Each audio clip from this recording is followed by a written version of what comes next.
Welcome back to the vlog. Vlog. It sounds like such a weird word. What has happened this past week? The thing that immediately comes to mind is that for people who want to make their own movie, and I'm not saying this because I'm great at all this, I'm just telling you what I have just, well, I've known this and I've come to realize it, and now I'm saying it. Especially assuming you have written it yourself, you're going to direct it yourself or co-direct it yourself, you're producing it yourself in some form or fashion.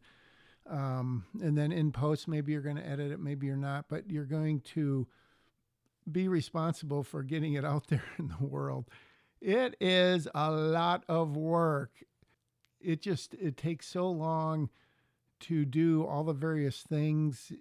You've got to be well organized. Right now, I think I've got 3 or 4 spreadsheets, and I'm going to share not a spreadsheet, but I'm going to share a location breakdown.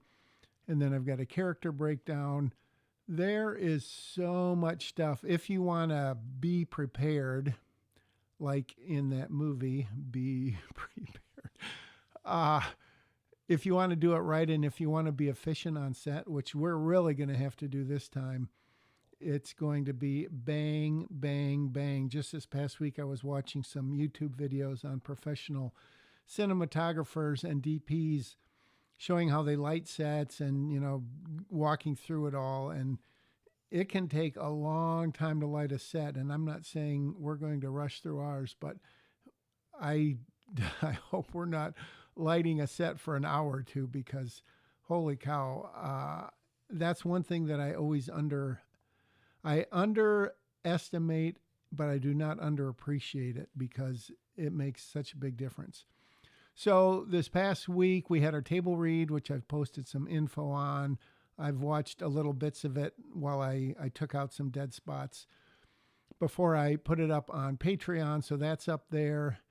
And it's about, 85 minutes, 90 minutes. And the reason it's short is because some of the kind of the montagey parts we sped through, and some of the other action, because when you do a table read, as I said before, to hear someone describe what's happening isn't too exciting. So, but when I watched little bits of it, I still liked what I saw. I liked the actors. I made one of them had a great idea for the end, which I have made that change. I'm sure I'll be making other changes. This morning, I scouted a second round sort of scouting for locations, and I think I found Uncle Mitch's house. I got inside there, had a very nice conversation with the lady of the household, and the exterior is good, the interior is good. I don't know about the home office. That's a possibility. And then one thing that I'm struggling with is this little attic that we need. So that's a struggle, but who cares about that? And I don't know if I mentioned I went to a couple parks last week and took a look at those. Definitely good possibilities for our park shots, our jogging trail shots.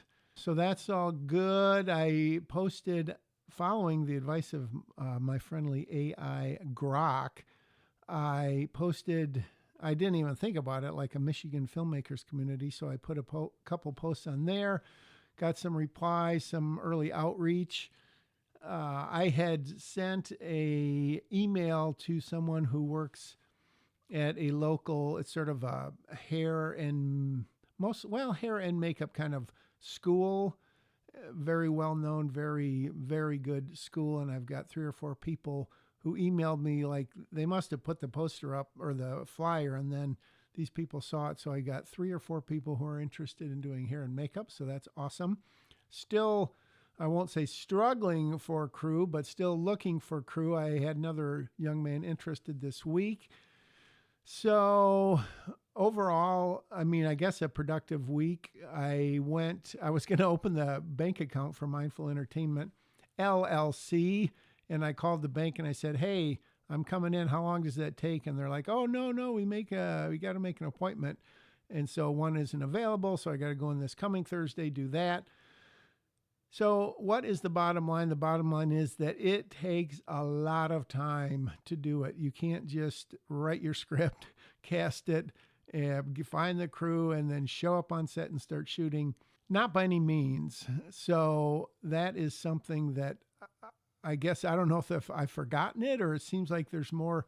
I don't know how there could be more work this time. I guess there is because the crew last time sort of came together a little easier and we weren't really looking for money. I had bought a HD camera, a DSLR, which worked fine.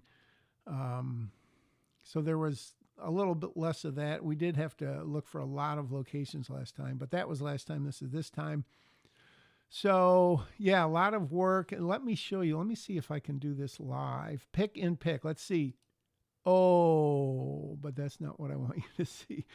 This is so this Movie Magic screenwriter, again, old program, works fine, has a feature where you can break it down. In this case, this is by actor or by character, and then by locations. So we see that Brenda, who plays a bit part, and these are approximate. This is a little more than they're actually in. It sort of rounds up scenes. So she's in 2 pages and a little. Bubsy is in 29 pages, which seems like a lot, but it's probably actually more like 25. And some of those are like talking on the phone scenes. But this is important because the actor here wants to know how much time he needs to commit. So this will be very helpful for that. So anyways, it goes through and you can see like Claire shows that she's in, look at all these scenes, is in 72 pages. Then we've got some very bit parts. We've got Josh being in 70 pages. We've got Lane, probably similar, 75 pages.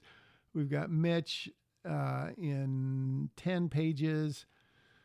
Susie is going to be in a bunch of pages. Oh my goodness, I see 100 pages, which isn't really accurate. But so there's that. And then you could also look at locations. So how many pages you have to shoot in each location. So that's super handy. And again, I don't know, I'm sure other programs have that and so on and so forth, but that is pretty cool. And that gives us a good idea. I'm going to send that to a company who is giving me an estimate for if we can raise the funds. Oh, that's the last thing. Grok also mentioned something called, I forgot the name of the website. It's not Kickstarter. It's not Indiegogo. It's not GoFundMe. It's not Buy Me a Coffee or whatever.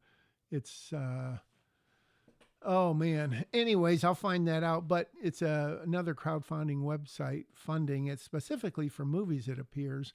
And so Grox had some ideas on a pitch deck. I showed him the script. He didn't really, it did not give me a really good log line. And I said, hey, don't bother with that. Just give me the facts. So talked about a pitch deck. And so I wrote up a little thing, which I think might be pretty good. And my plan is to have the Susie actress, the Claire actress, and the Lane actor all read these lines while they're on camera, just like their phone camera, like they're doing a personal diary or journal or something. And then I'm going to put that together and add some stuff and sort of that will be sort of like a audio visual pitch deck. I'm not exactly sure how I'm going to use that, but I'm working on that. And I think I've got a pretty good script for that. I'm not going to show it to you right now because you can see it in person when it's done. One other potentially huge bit of news that I almost forgot, which is why I'm doing this insert, is that while I was interfacing with Grok, I was thinking of new possible titles because, as I think I mentioned, Dummy Line, which was the original title from way back, does not really fit the bill. So I thought, in a moment of what I thought was inspiration, Acting for Dummies, which works on a few different levels once you know the script. But when I presented that to Reese and Brett, aka Josh and Lane, neither was impressed at all, but Reese came up with the idea of something like, and then I refined it to exactly like this, is to maybe act break. And so think about that. It works on a few different levels. So I think I'm renaming it that for now. We could change it again, but I think that's a pretty cool title. It is kind of informative yet mysterious. That is the update I wanted to give. Now back to our regularly scheduled vlog. So that's it, man. That sounds like a busy weekend. It was, plus my 40-hour-a-week job, plus mowing the lawn, doing a podcast unrelated to this, and trying to watch a TV show now and again. But wouldn't trade it for the world. So thanks for watching. Thanks for spreading the news. If you're on Patreon, thank you. Thank you. Please, let's get some more people on here. If you're watching this on YouTube, hopefully there's a Patreon description someplace you can learn more and you can join the growing family.